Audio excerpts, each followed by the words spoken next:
Hello, shalom, salam, and hola. Welcome to the Hot Jewish Podcast. I'm Michael, aka Hot Jewish Energy. You can find me on Instagram, TikTok, and Twitter at Hot Jewish Energy, at Hot Jewish Podcast, and at Michael T. Valdes with an S at the end. And you can find me on my new account at Hot Jewish Short King, which will be my lifestyle, fashion, dating, and talking about what makes me upset page, even though I already do that on Hot Jewish Energy. But we're going to talk about things that are not Jewish related because that's not my only personality trait. Anywho, welcome to the episode. Today this is my Dear Diary entry. Today was a good day. It was nice. I got a lot of like chore stuff done, but it was a pretty good day. I was pleased with all that I got done. I tried booking an ENT. They're waiting for my approval for the appointment. I called my sleep study specialist doctor to see if they're actually going to give me a sleep study before I go to Israel. And they told me that they got to figure that out. And I bought my luggage today, which was really uneventful. I mean, it was a really nice luggage. I mean, a little expensive, but you guys actually helped me pick it out on my at Hot Jewish Short King account. You guys actually decided my luggage for me. I went with the Soul Guard, if that's how it's pronounced, and I did the check-in closet, which is a nice big luggage for my trip because I will be in Israel for 21 days, not 3 weeks.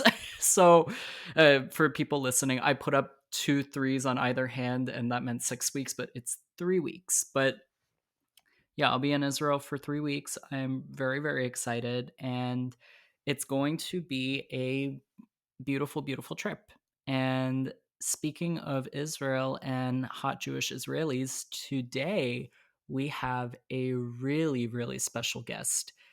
You guys probably know him. Some of you even requested for him to be on today, which I knew you guys would because he is just next level. He's so cool. He's so fun. I don't want to say he,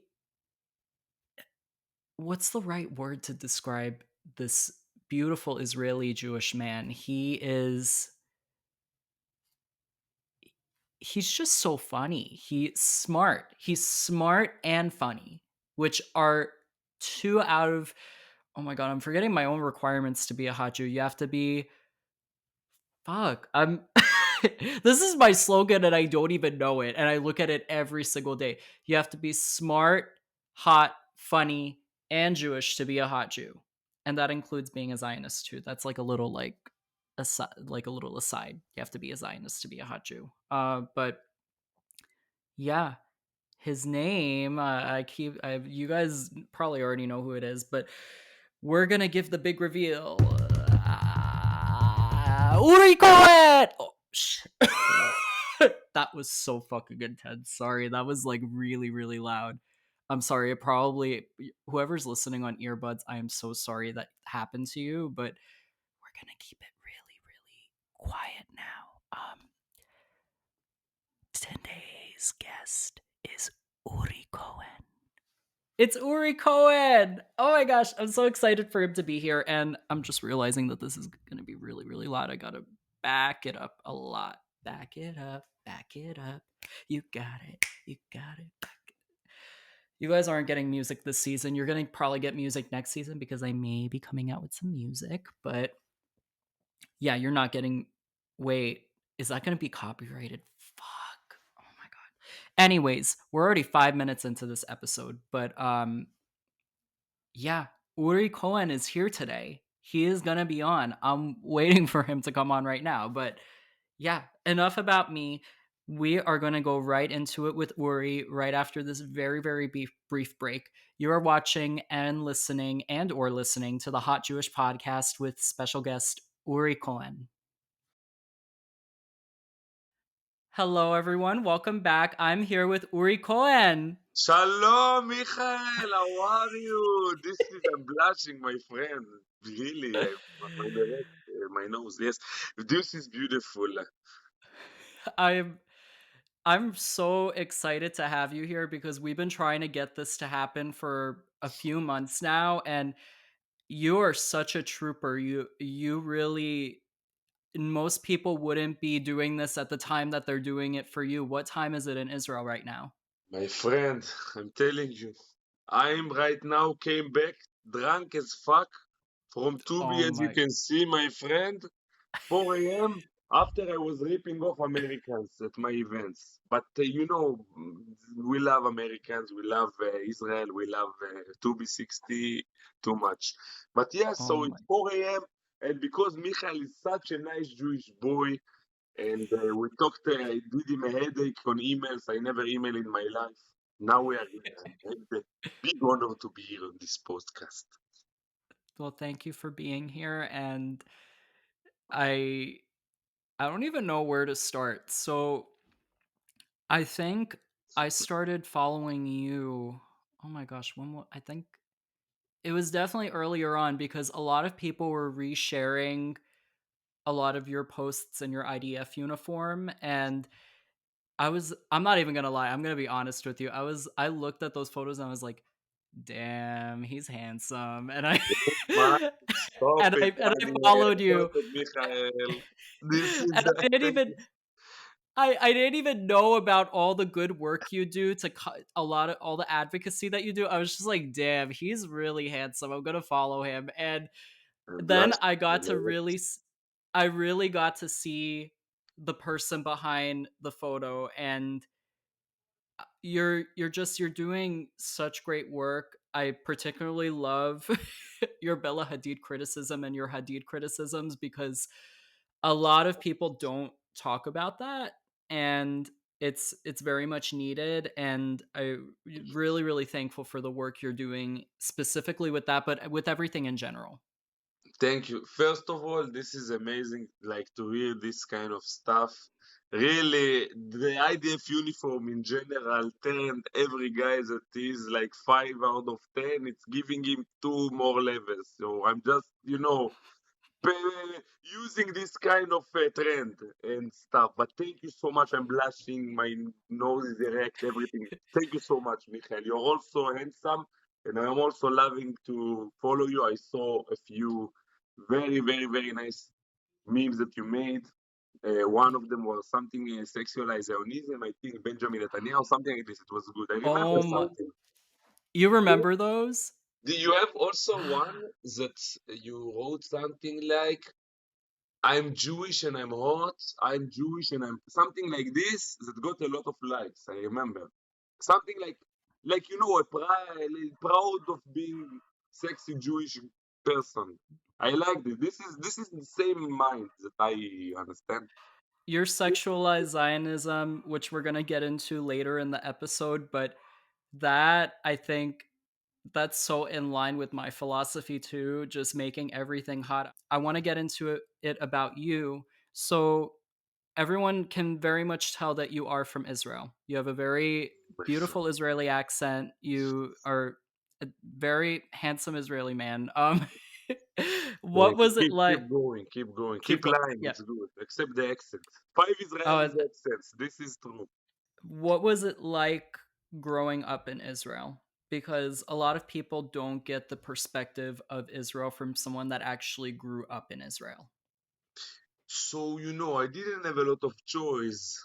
I was born in Israel, but Mm-hmm.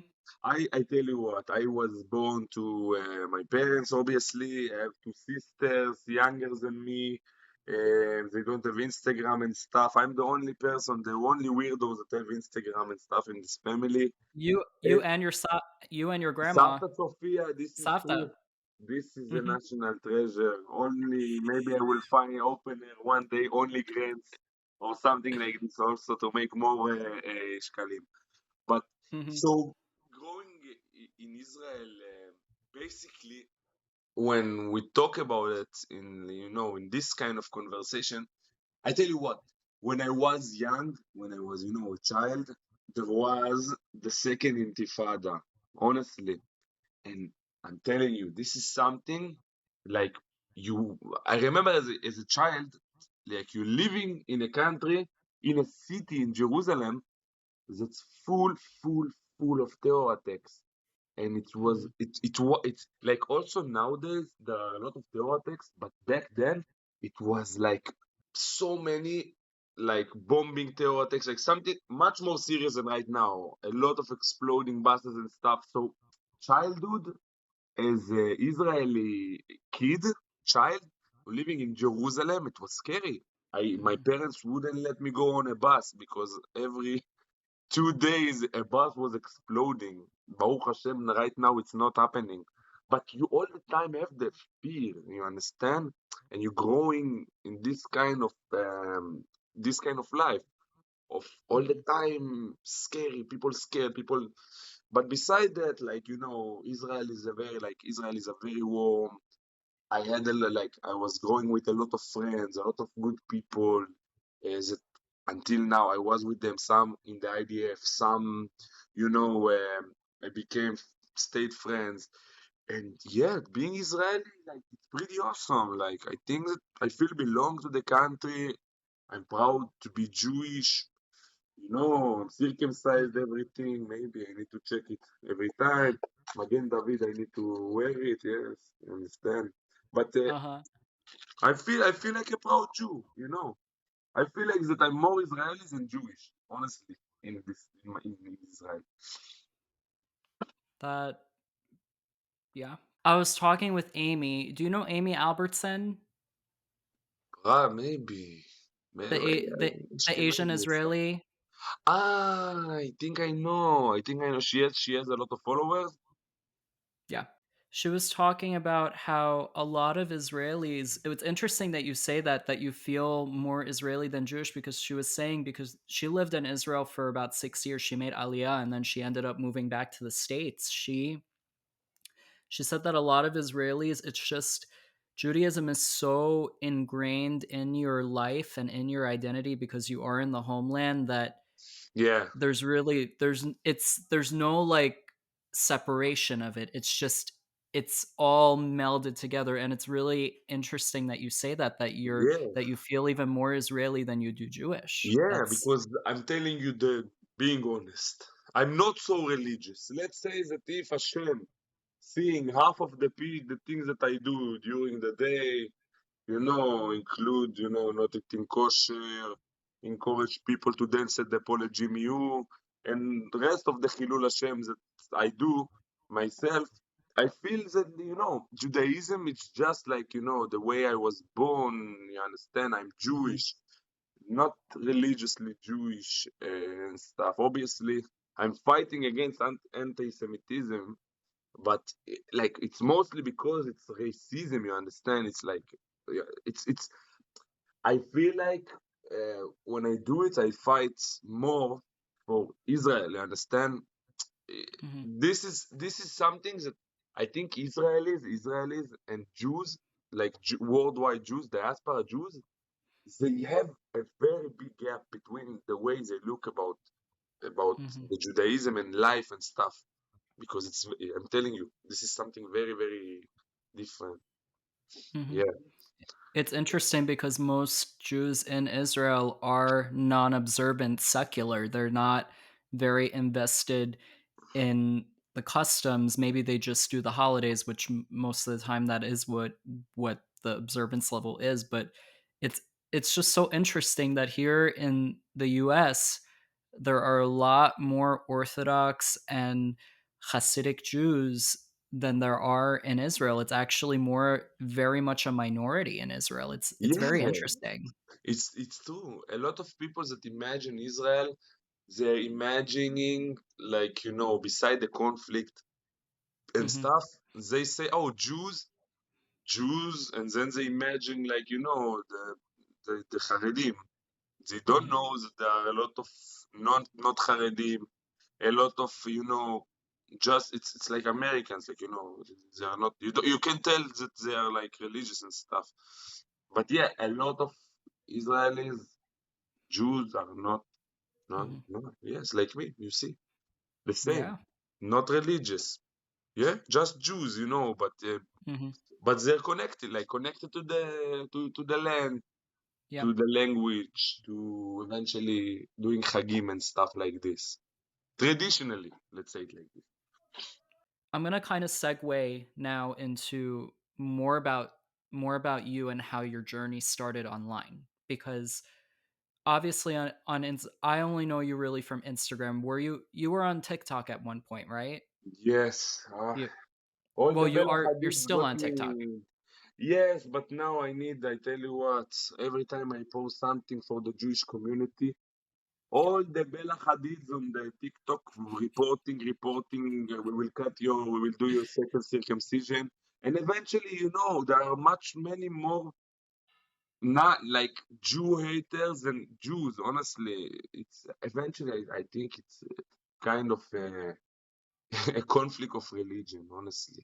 Eventually, Mhm. there are many more people will support Palestine and the Palestinians than Mhm. they will support the Jewish people. And then eventually, a platform like TikTok full of anti-Semites.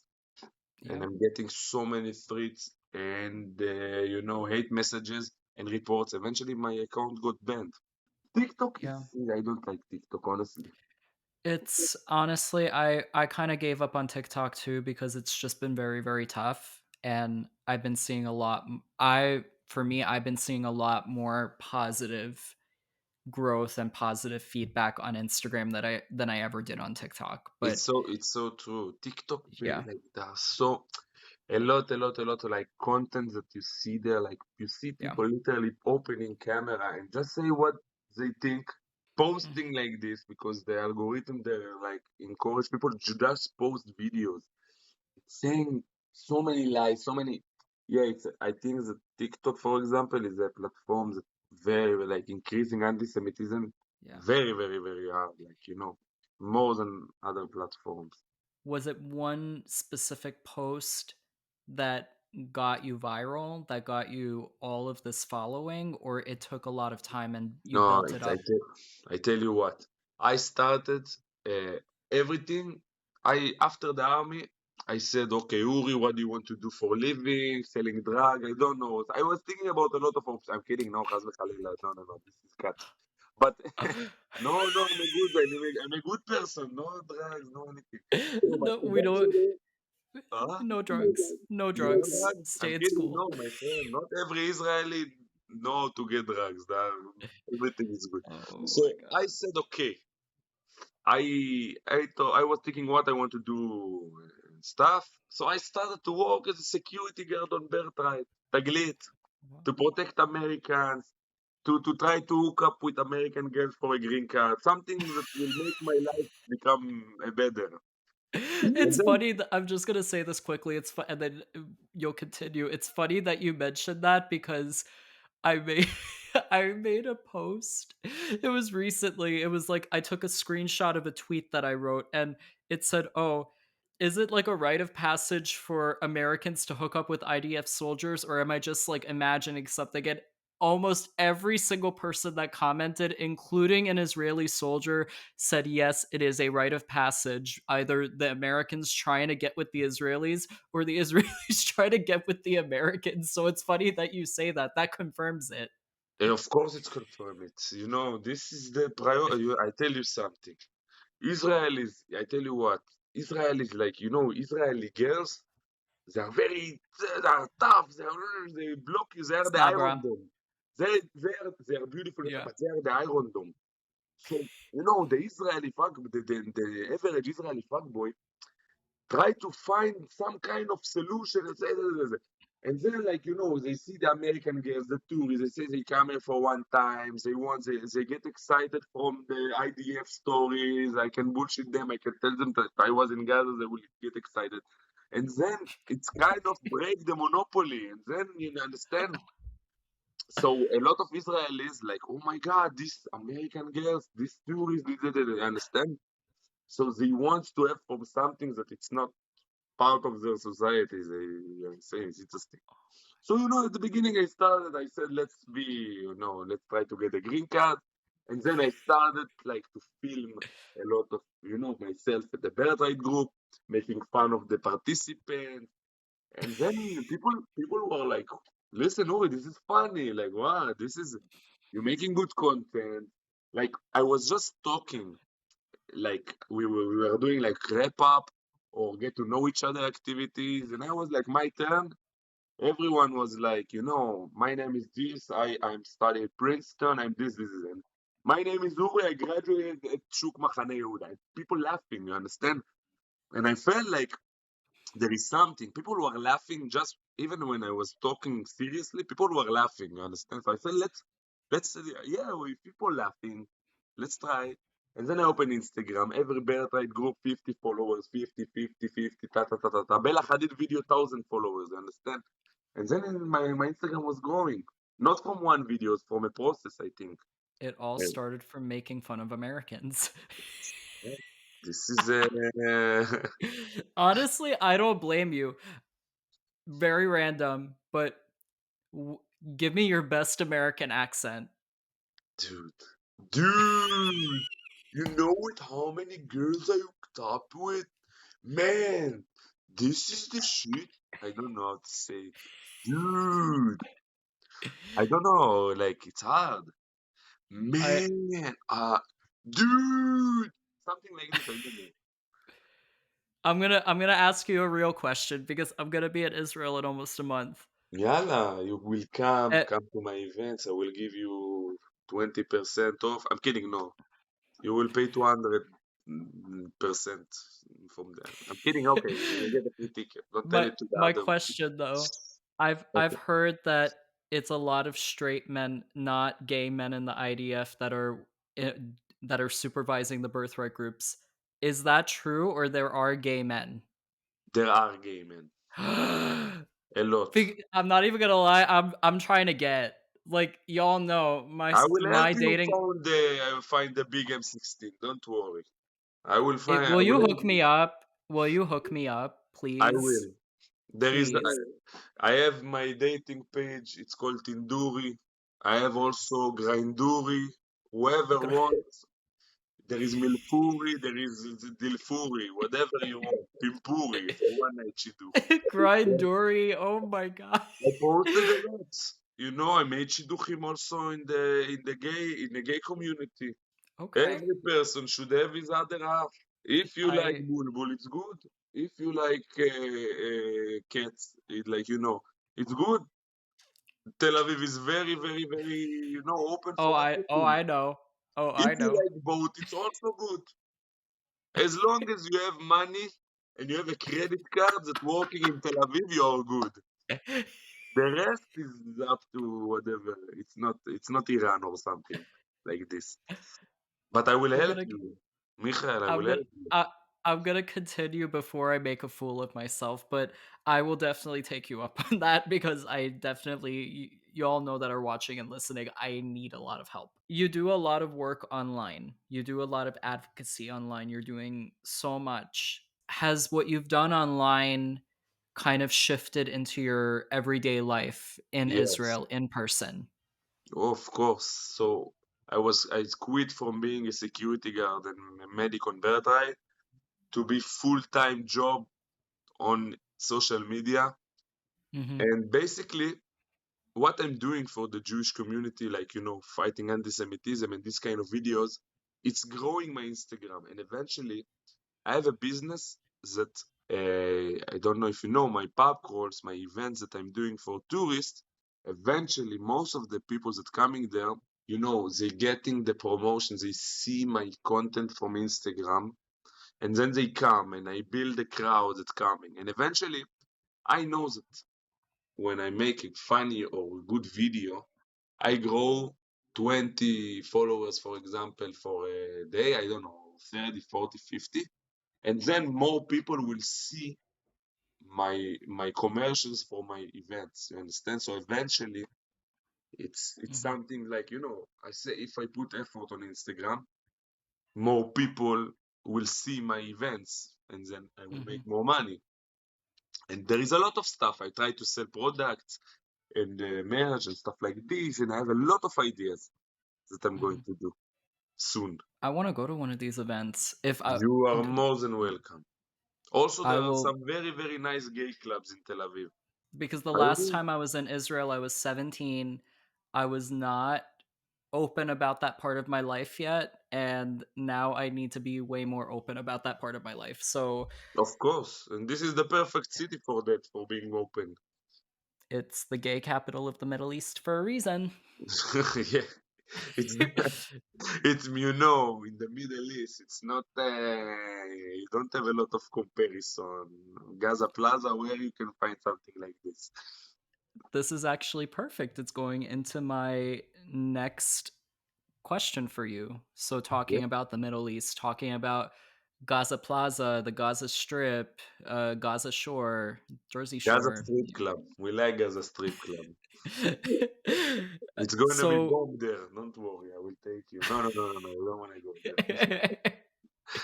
how how would you describe what's currently happening in Israel from your perspective? Because you give you're Israeli. We don't see a lot of that perspective of what's going on in Israel from the Israeli perspective. So please share with me everything that's happening.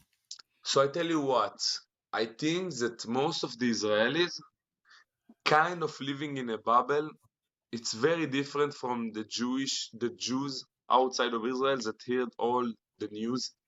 The Israelis in Israel are not exposed to all the lies, all the lies about the IDF, all of this kind of outside media.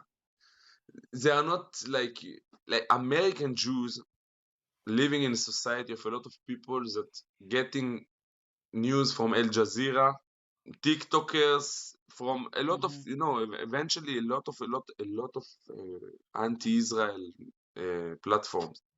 So Israelis don't feel like they know there is a conflict. They know there is Gaza. They know there is terror attacks. They know, but they mhm, are really not into it. They are really, really like focused about their life, about their career, about their just, obviously, people, for example, the last terror attack in Dizengoff. I'm telling you, the guys that got murdered, I know his brother. It's horrible. I know that this guy, for example, the 30 days before it happened, he didn't even thought about the conflict. Like he was living in his life with his girlfriend and doing what he's doing, and then suddenly it's happened to him. So I'm telling you, like, it's good thing and bad thing, because from one side you're living in a bubble, from the other side, I think more Israelis needs to be understand how much the situation right now with Gaza and the Palestinians and stuff. How much it's something that it's not a joke. It's like mhm. it's like the hate for Israel is growing. Israelis don't see it. So would you say that the Israeli mindset about everything that's happening, it can be comparable to, for Americans watching, it's comparable to how Americans have become so numb to like gun violence, mass shootings. Something like this, exactly. Like it's Uh-huh. bothering you, but you live with this and you don't give. Like honestly, also the media.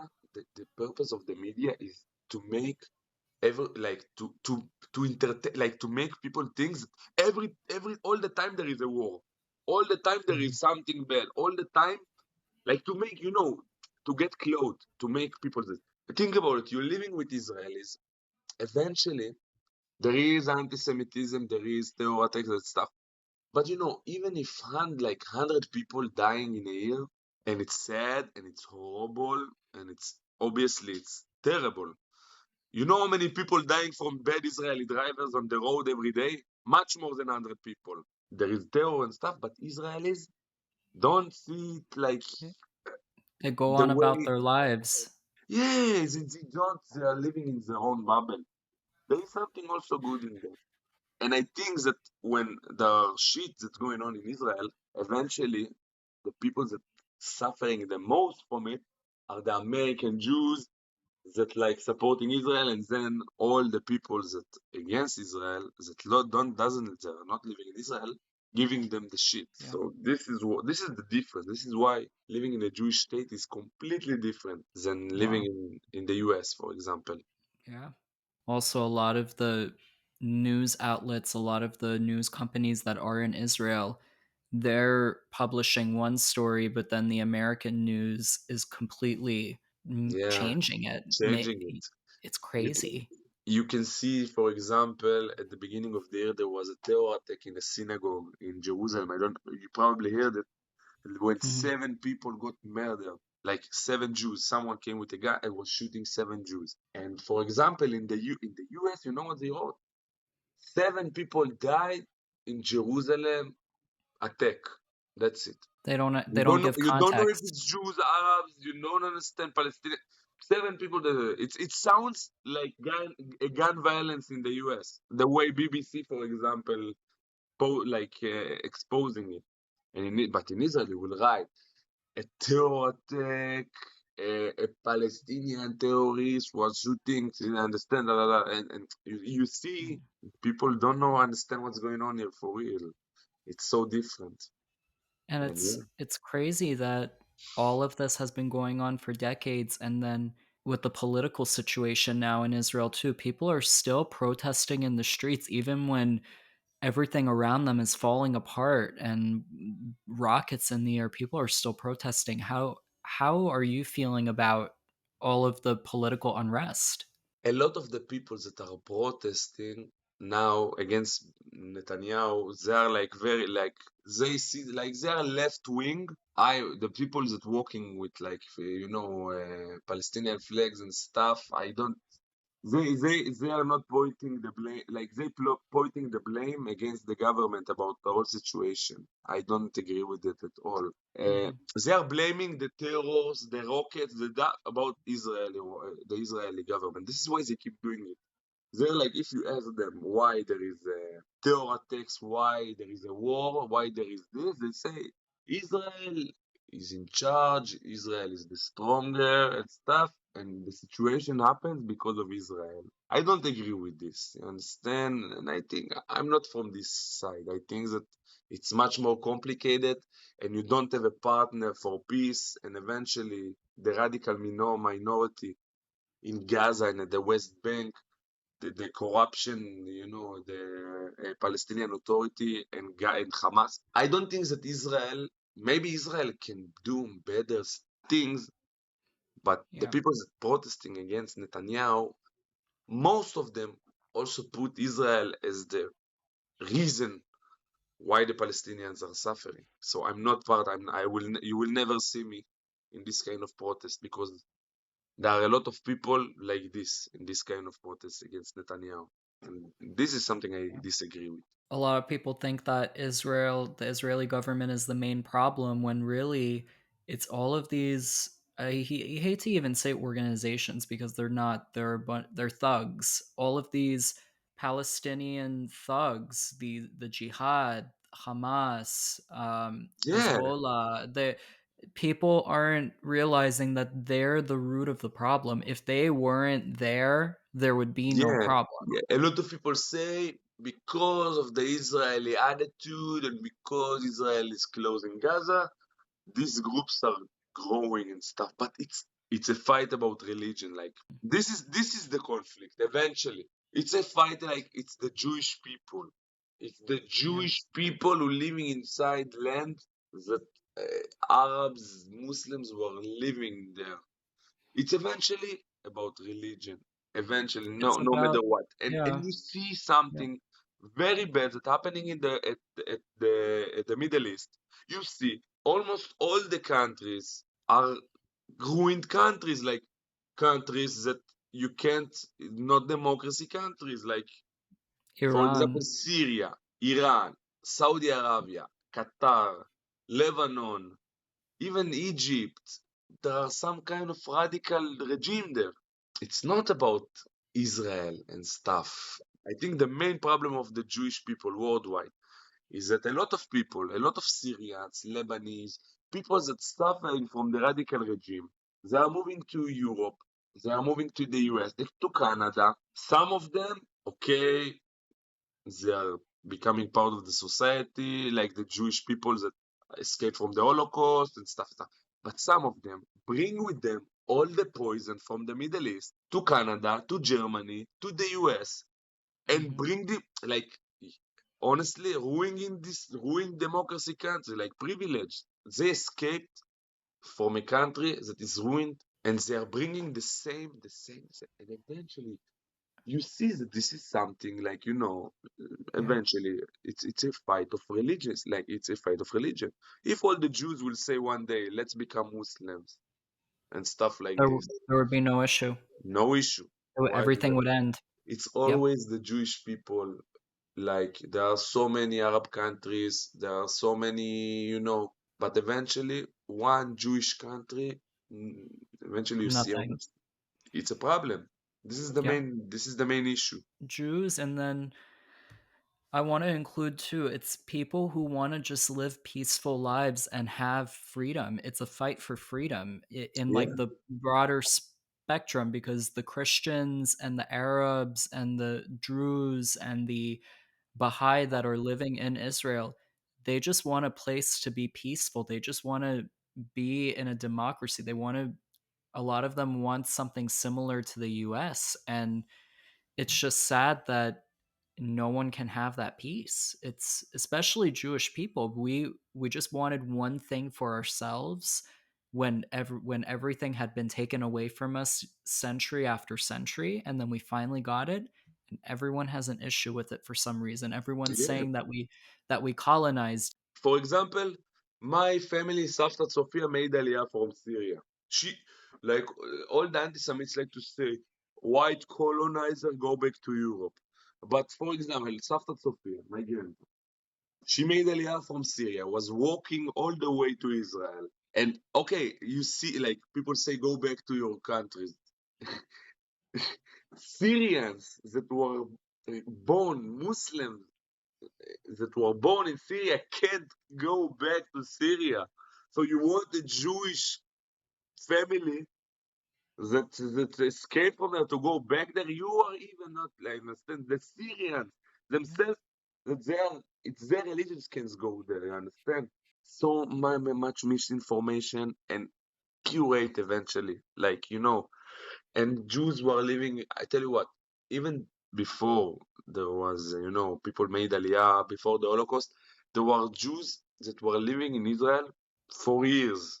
Jews will always be here, and yeah, this is eventually there was the war, independence war. The Arab tried to, to get rid of us, and they lost, and that's it. Like we are not Yeah. going to apologize about that that we existed. We're we're not going to apologize for taking back what was ours. I mean, Exactly, a exactly. lot a lot of Americans, because it's interesting, because one of the many things that US and Israel have in common, Israel had always been the indigenous land of the Jews, and then here in the US, the Native Americans, this was their land, and it was colonized by Europe, by Britain, Spain, all the European countries that came in and colonized. But a lot of Americans, and I think a lot of people in general, they consider the reestablishment of the state of Israel one of the most successful land back operations in history. Land Yeah, back meaning that the indigenous Jews got back their land. I wish more people would think about how there is indigeneity in that land, and it is not with the Palestinian people. yeah, They're exactly. they may Eventually, be native. They may have been native there for centuries because their invaders came in and took over the land, but yeah. that wasn't their land in the beginning. How is It that wasn't fair? it But wasn't their land at the beginning. This is to like Mhm. eventually it's said that what happened in 1948, like eventually there was a war and people that were living there eventually left, like but it's what we can do, like we accepted the UN split plan. We said okay, we will have a country.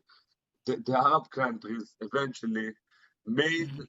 like they were hurting eventually the Arabs that were living in the land because they say okay, let's just clean this land from Jews and Yeah. just No, it will be another Arab country. They lost. They are the main reason. Someone Yeah. is blaming Egypt or Syria for what's happened for the Nakba. They only blame the Jewish people.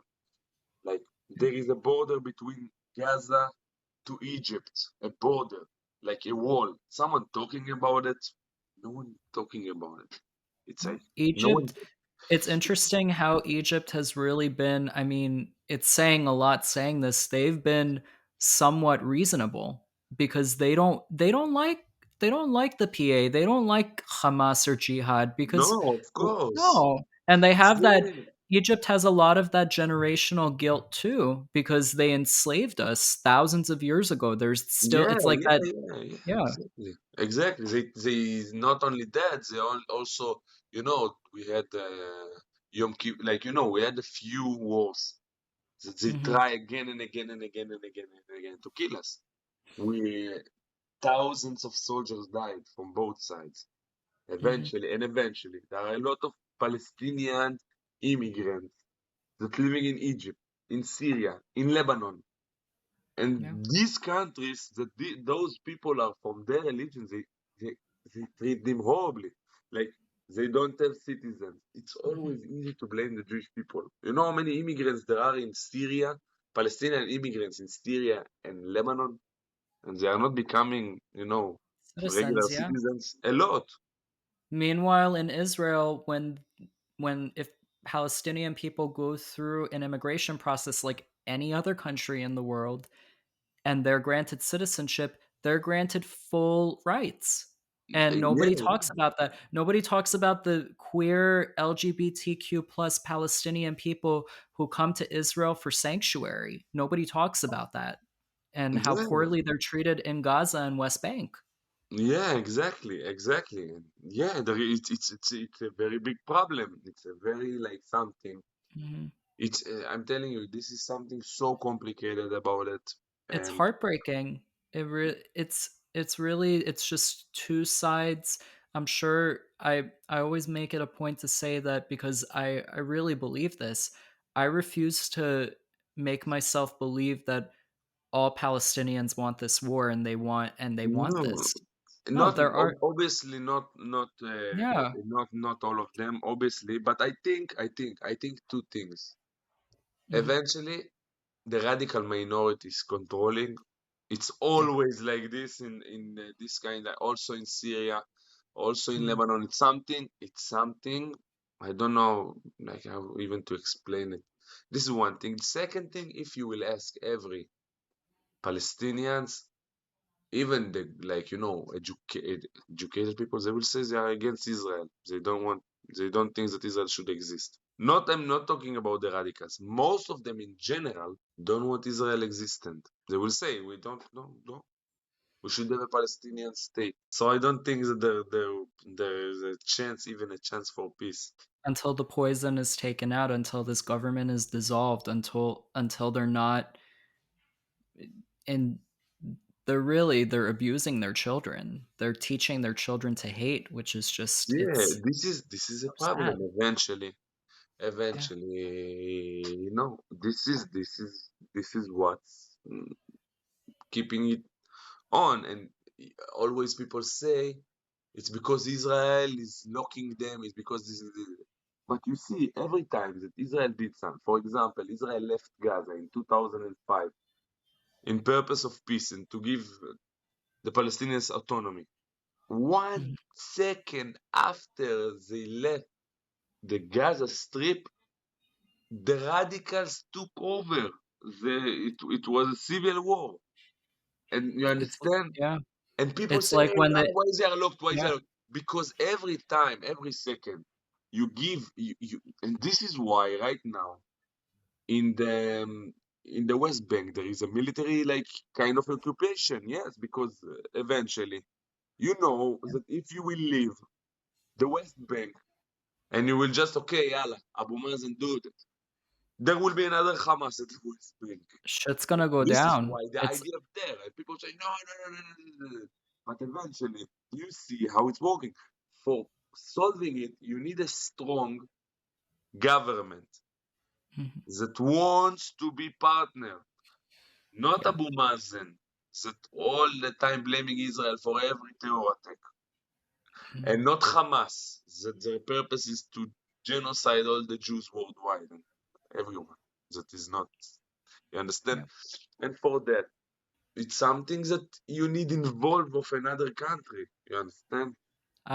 With all of that said, I I kind of want to I hate to say I want to kind of put a bow on it even though there will never be like a finished product of all of this because unfortunately it's ongoing and we're not really seeing any end to it, but what would your advice be to kids or young adults or people outside of Israel that are getting a lot of their information from all these corrupt news organizations or from their favorite celebrities that are very much anti-Israel and inherently anti-Jewish? What would your advice be to them if they're looking to get out of that bubble of anti-Zionism? I think what every person should do when he sees something in the news about the conflict, he should also go into Israeli websites. He should also read more perspective. And he should understand no one is perfect. No one is perfect. Israel, we are dealing with something. I don't think that most of the people, most of the countries in the world dealing with something like this. But I think that Mhm. reading more sources and exposing to more voices is something important to learn, to understand, to see what's going on. And every time, like you hear voices of Israelis that saying terror and stuff like this, read about what is the radical Islamic regime everywhere and understand that this is something very, very, very tough. Like not only Mhm. Israel dealing with. I think all of the world. All in all, don't don't take Bella Hadid's word for it. Just take it with a very light grain of salt, but then also go look at all the other stuff to get a fully formed opinion. Exactly, exactly. Don't get Yeah.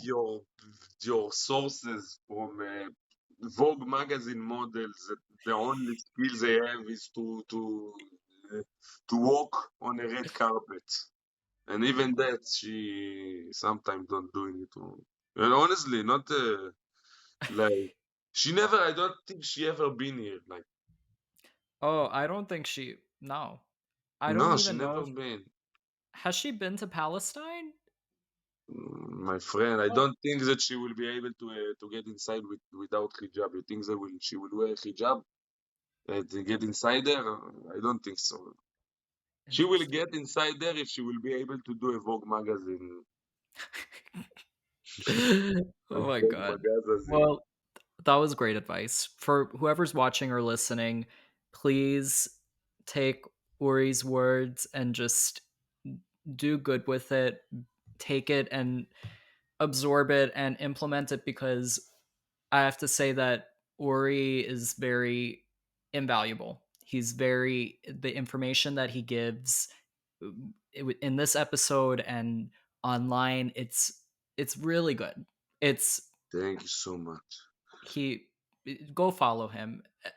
The Thank you so let's much. let's wrap it up. Tell them where to find you because I think you're not going to get the full essence of Uri unless you go to his accounts. So please tell Exactly. every yeah. Follow first of all my Instagram, Uri Cohen, URICO agent, the Uri 2B60. You will see me in this kind of platforms, my TikTok.